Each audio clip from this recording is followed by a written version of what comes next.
Hello everyone, welcome back to another episode of Rhythmic Basics. It's been a while since we talked about rhythm on the channel, so if you have any questions of the terminology used in this video, feel free to leave a comment or watch some of the other videos in the Rhythmic Basics playlist, which will be in the top right hand of the video or in the description below. Today we are talking about rests. Rests in music tell you when not to play.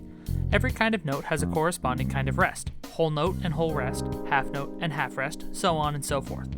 Here are all of the different notes lined up with their matching rest. Whatever the duration of the note is, the rest will last the same amount of time, with one small exception I will discuss later. Remember that how long a note lasts is dictated by the bottom number of the time signature.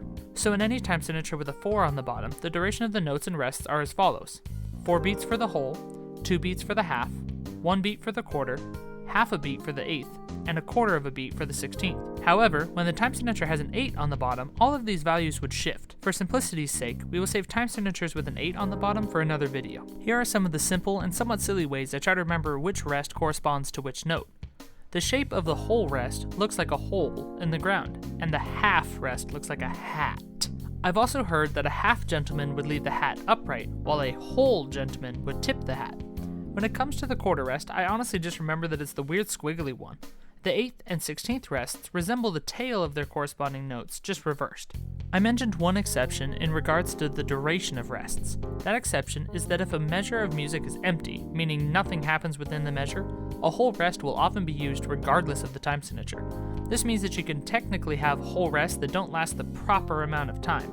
The whole rest is there to indicate that the performer will not be playing during that time. The final kind of rest is a multi-measure rest. This will appear as a bar with a number on top of it. The number on top is how many measures of rest are contained within the rest. For example, this would be 12 measures of rest, so I would look at my time signature and count 12 rests of, in this case, 4/4 time. More videos will be added to this playlist over time, so if you do not see a topic you would like me to cover, please leave a comment down below. If you have a question, it is likely someone else does too. A like, share, and subscribe are always appreciated. I look forward to working with you to build your skills from the ground up.